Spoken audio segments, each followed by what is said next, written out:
Hello everyone, मैं हूं Shashank Sharma. YouTube के हिस्ट्री क्लासेस चैनल में आप सभी का स्वागत है।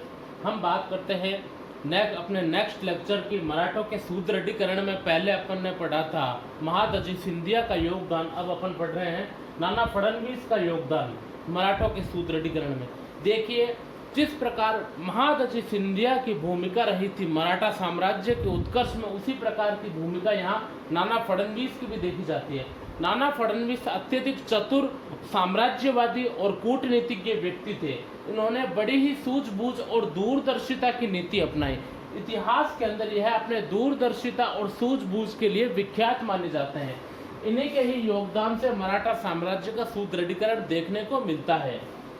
बात करते हैं नाना फडणवीस के योगदान की, तो नंबर 1 यहाँ पे आती है। हमने इनका इंट्रोडक्शन तो अपने फर्स्ट लेक्चर में पढ़ ही लिया था। अब हम इनके सुदृढ़ीकरण के योगदान के बारे में थोड़े पॉइंट देख रहे हैं। ठीक है, पहला आता है 12 भाइयों की परिषद का नेतृत्व करना। ठीक है, देखिए पहले हमने देखा, ठीक है, जब पानीपत का तृतीय युद्ध चल रहा था उस समय पेशवा बालाजी बाजीराव थे। ठीक है, और पेशवा बालाजीराव का पुत्र हमने देखा विश्वासराव पानीपत के तृतीय युद्ध में मारा जाता है। उसके पश्चात जो पेशवा माधवराव प्रथम पेशवा बनते हैं। पेशवा माधवराव प्रथम बनते हैं। माधवराव प्रथम की मृत्यु के बाद में जो पेशवा माधवराव प्रथम का जो चाचा है रघुनाथ राव, वह अपने कुटिल चाले चलता है। वह क्या है कि नारायण पाल की हत्या कर देता है और स्वयं पेशवा बन जाता है। यहाँ नाना फडणवीस और महादजी सिंधिया जो कि रघुनाथ राव के कुचक्रों का अंत करने का प्रयास करते हैं, उसकी जो कुटिल चालें हैं, ठीक है, पेशवा की गद्दी को हड़पने की जो चालें हैं उसको अंजाम देते हैं। ठीक है, उसे साइड में करते हैं। इस संदर्भ में क्या है कि उसके बाद में ये रघुनाथ राव जो अंग्रेजों से मिल जाता है, ब्रिटिश ईस्ट इंडिया कंपनी की ओर से मिल जाता है, जहां प्रथम आंग्ल मराठा युद्ध होता है। ठीक है, जो बड़गांव की संधि से समाप्त होता है। इसके बाद में रघुनाथ राव बैठ जाता है, पेंशन याफ्ता बन जाता है। उसके बाद में एक शिशु बालक आता है जो माधवराव द्वितीय के नाम से माना जाता है, पेशवा माधवराव द्वितीय के नाम से। तो यहाँ नाना फडणवीस उसी के ही संरक्षण का काम करते हैं। 12 भाइयों की परिषद का नेतृत्व जब रघुनाथ राव की कुटिल चालों को अंजाम दे दिया जाता है, उसके बाद में स्वयं क्या है कि आगामी रघुनाथ राव दोबारा से एक्शन नहीं ले, अंग्रेजों के साथ में नहीं मिल जाए, इस वजह से 12 भाइयों की एक परिषद का गठन करता है। 12 भाइयों की परिषद का गठन करने के बाद में स्वयं उसका नेतृत्वकर्ता बनता है और शिशु पेशवा माधवराव द्वितीय का संरक्षणकर्ता बन जाता है और समस्त मराठा शक्ति अपने हाथ में ले लेता है, यानी पेशवा की शक्ति, और शक्तिशाली बन जाता है, जो कि 12 भाइयों की परिषद के संगठन का प्रमुख भी होता है। दूसरा, रघुनाथ राव के कुचक्रों का अंत। हमने देखा कि सबसे पहले पेशवा माधवराव प्रथम आता है। ठीक है, जिसमें हमने देखा महादजी सिंधिया की जिसके काल में सक्रिय भूमिका रहती है। पेशवा माधवराव प्रथम की मृत्यु के बाद में नारायण पाल पेशवा बनना चाहता है, किंतु रघुनाथ राव अपनी कुटिल चालों से नारायण पाल की हत्या कर देता है और स्वयं क्या है कि पेशवा बन जाता है। जब नाना फडणवीस और महादजी सिंधिया एक्शन लेते हैं और रघुनाथ राव को पूना से भगा देते हैं, तो रघुनाथ राव अंग्रेजों से आ मिलता है। अंग्रेजों से आ मिलने के बाद में इनके तेलगांव का युद्ध होता है। ठीक है, तेलगांव का युद्ध होता है, जिसे अपन प्रथम आंग्ल मराठा युद्ध भी कहते हैं, जो 1775 से लेकर और लगभग 1782 ईस्वी तक चलता है। ठीक है, तो यहाँ पे रघुनाथ राव के कुचक्रों का अंत है, जहाँ पे 1779 में रघुनाथ राव और अंग्रेजों की संयुक्त सेना को तेलगांव के युद्ध में नाना फडणवीस बुरी तरह हरा देते हैं। ठीक है, और हरा देते हैं तो विवश होकर अंग्रेजों को बड़गांव की संधि पर हस्ताक्षर करना पड़ता है। बड़गांव की जो कि अपमानजनक संधि होती है अंग्रेजों के लिए और रघुनाथ राव के लिए।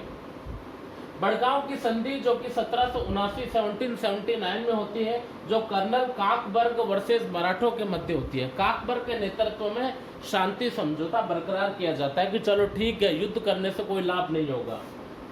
तीसरा कारण आता है नाना फडणवीस द्वारा अंग्रेजों के विरुद्ध एक शक्तिशाली संघ का निर्माण करना। ठीक है, नाना फडणवीस दूरदर्शी व्यक्ति था। इसको पता था कि हमने तेलगांव के युद्ध में रघुनाथ राव और अंग्रेजों की संयुक्त सेना को परास्त कर दिया। अब ब्रिटिश ईस्ट इंडिया कंपनी है जो दोबारा से फन उठाएगी। सांप को जब तक अपन प्रॉपरली नहीं कुचल दे तो वह फन उठाने लगता ही है। इस वजह से क्या है कि नाना फडणवीस को पता था अंग्रेज दोबारा आएंगे। वॉरेन हेस्टिंग्स उस समय गवर्नर था। तो इस वजह से नाना फडणवीस की दूरदर्शिता और कुटिल साम्राज्यवादी नीति ने एक शक्तिशाली संघ का निर्माण किया, जिसे अपन त्रिगुट संघ भी कह सकते हैं।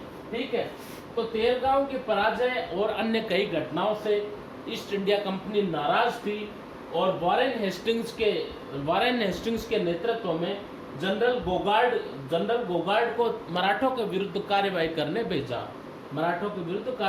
भेजा। किंतु नाना फडणवीस ने ऑलरेडी अंग्रेजों के विरुद्ध शक्तिशाली गुट का निर्माण कर रखा था, जिसके सदस्य थे हैदराबाद के निजाम, मैसूर के हैदर अली, नागपुर के भोसले आदि ये शामिल थे। और इसी संदर्भ में शक्तिशाली त्रिगुट के कारण ही 1781 में जनरल गोगार्ड को पूना के निकट परास्त किया। 1781 में पूना के निकट जनरल गोगार्ड को बुरी तरह से परास्त किया। इसके बाद में यह युद्ध अंग्रेजों को विवश होकर सालबाई की संधि करनी पड़ी। 1782 की सालबाई की संधि के साथ ही यह युद्ध समाप्त हुआ कि भाई अब कोई और ऑप्शन नहीं है। और डेविड एंडरसन जो कि एक संधि का समापन करता था, डेविड एंडरसन के नेतृत्व में सालबाई की संधि पर हस्ताक्षर हुए और इस तरह से यह प्रथम आंग्ल मराठा युद्ध समाप्त हुआ। तो यह है, इसके आगे अपन और पढ़ते हैं। ठीक है, और आगे ऐड करूँगा। मेरे पास में एक्चुअली थोड़ा टेक्निकली अभाव है, इस वजह से एक साथ ही लिखना पड़ता है। कुछ नेटवर्क की भी कमी है, प्रॉपर नेटवर्क भी नहीं है। चलो, thank you very much. Next और ऐड करता हूँ मैं। आप लोग इसका स्क्रीनशॉट ले लीजिए।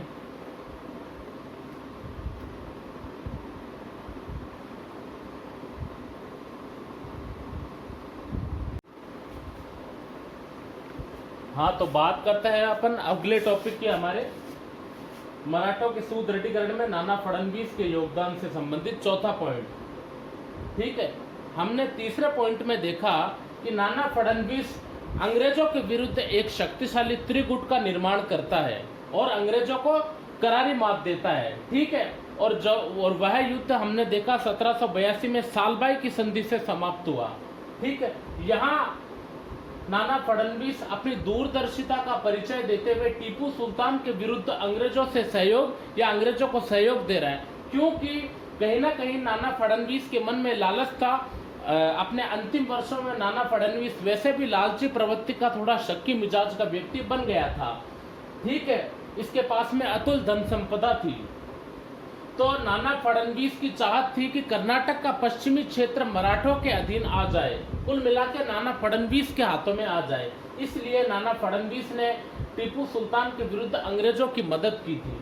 तो 1786 में 1786 में नाना फडणवीस और हैदराबाद के निजाम की सम्मिलित सेना ने टीपू सुल्तान के विरुद्ध कूच किया और बादामी, जो कि कर्नाटक में है, बादामी है, वातापी है, बादामी और गजेंद्रगढ़ पर अधिकार कर लिया। अंततः 1787 में 1787 में दोनों पक्षों में संधि हो गई। मराठा है, हैदराबाद निजाम है और टीपू सुल्तान के बीच में संधि हो गई। 1790 में पुनः अंग्रेजों ने एक्शन लिया टीपू सुल्तान के विरुद्ध। यहाँ नाना फडणवीस के मन में लालसा जगी, क्योंकि टीपू सुल्तान कमजोर था, हैदर अली क्या का पावरफुल था। हैदर अली के अचानक मृत्यु के बाद में टीपू सुल्तान नया शासक बना और इतना ज़्यादा वो इतनी जल्दी क्या है अपने आप को सक्षम शक्तिशाली बनाने के लिए उसे प्रयास करने का या अपनी शक्ति बढ़ाने का टाइम नहीं मिला, जिस वजह से टीपू सुल्तान हारा था। नहीं तो टीपू सुल्तान भी क्या है कि काफ़ी पावरफुल था। तो 1790 में अंग्रेजों ने पुनः एक्शन लिया, युद्ध हुआ जिसमें मराठों ने अंग्रेजों का साथ दिया। मार्च 1792 में जब टीपू सुल्तान को लगा कि भाई ये लोग श्रीरंगपट्टनम तक पहुंच गए हैं, अब पॉसिबिलिटी नहीं है, तो फिर टीपू सुल्तान ने अपनी आर्थिक स्थिति को देखते हुए और अपनी आंतरिक समस्याओं को देखते हुए संधि करना ही उचित माना। तो 1792 में टीपू सुल्तान ने श्रीरंगपट्टनम की संधि से यह युद्ध समाप्त किया। हालांकि श्रीरंगपट्टनम की संधि टीपू सुल्तान पर काफी भारी पड़ी। 3 करोड़ रुपए युद्ध हार जाने के रूप में टीपू सुल्तान को देने पड़े, प्लस अपना आधा राज्य भी क्या है कि अंग्रेजों को देना पड़ा। इस संधि से मराठों को पश्चिमी कर्नाटक का प्रदेश मिल गया था। तो नाना फडणवीस की यह योजना जो टीपू के विरुद्ध थी, अंग्रेजों को सहायता देना, केवल आर्थिक लाभ के लिए ही थी। ठीक है, 5वां पॉइंट पढ़ते हैं अपन, हैदराबाद के निजाम के विरुद्ध अभियान, खुर्दा का युद्ध। ठीक है, मार्च 1795 में खुर्दा नामक स्थान पर हैदराबाद के निजाम के विरुद्ध नाना फडणवीस युद्ध करते हैं। एक कुशल सेनानायक का परिचय देते हुए इस युद्ध में निजाम को बुरी तरह से परास्त करते हैं। ठीक है, इसके पश्चात मूल्यांकन आता है, चाहे महादजी सिंधिया का मूल्यांकन ले लो, चाहे नाना फडणवीस का मूल्यांकन ले लो, जो एक जैसा ही प्रतीत होता है। दोनों ही व्यक्तियों ने मराठा साम्राज्य की शक्तिशाली प्रतिस्पर्धा को बढ़ाने के लिए काफी अहम योगदान दिया। दोनों ही महान व्यक्तियों ने मराठा साम्राज्य को उसके पुनः चरमोत्कर्ष पर पहुंचाया। दोनों ही व्यक्ति कुशल राजनीतिज्ञ थे, सुदृढ़ कूटनीतिज्ञ थे और अच्छे दूरदर्शी थे। दोनों ही व्यक्ति में कुशल नेतृत्व करता थे। दोनों ही व्यक्ति मराठा साम्राज्य को उसकी शक्ति के अंजाम तक पहुंचाने में कामयाब रहे। तो इस संदर्भ में आता है। हालांकि नाना फडणवीस अपने अंतिम वर्षों में थोड़ा शक्की मिजाजी व्यक्ति हो गया। जो महादजी सिंधिया है और भी कई जो शक्तिशाली मराठा सरदार है, उन्हें शक की निगाहों से देखता था और कुछ लालची प्रवृत्ति का भी व्यक्ति बन गया था। कुछ कमियां थी तो कुछ विशेषताएं थी। निसंदेह ग्रांड डफ ने भी इसकी ग्रांड डफ जो एक इतिहासकार थे, उन्होंने भी इसकी प्रशंसा की है नाना फडणवीस की, कि भी नाना फडणवीस काफ़ी शक्तिशाली व्यक्ति था। मराठा साम्राज्य को अपनी चरम सीमा पर पहुंचाने का श्रेय नाना फडणवीस को भी जाता है। तो थैंक यू वेरी मच। हमारा ये क्वेश्चन यहाँ कंप्लीट हो गया, मराठों का सुदृढ़ीकरण, जिसमें महादजी सिंधिया और नाना फडणवीस के योगदान। कुछ देखो, मैं 100% ये नहीं कह सकता, मैं अपनी ओर से कोशिश करता हूँ। मेरे पास में थोड़ा टेक्निकली अभाव है, जिस वजह से थोड़ी प्रॉब्लम आती है, नेटवर्क की भी कमी है, किंतु आप भी क्या है कि थोड़ा बहुत सहयोग लीजिए। कुछ मैं हेल्प कर रहा हूँ, कुछ आप भी देखिए, गूगल सर्च कीजिए, PDF टेक्स्ट सर्च कीजिए, आपके पास में भी बुक्स होगी। ये हमारे BA फाइनल के टॉपिक है, तो आप थोड़ा इन्हें सीरियसली लीजिए, क्योंकि आपके तो एग्ज़ाम कन्फर्म होने हैं। Thank you very much for watching मी। अगर आपको पसंद आए तो प्लीज़ लाइक करना, सब्सक्राइब करना, शेयर करना।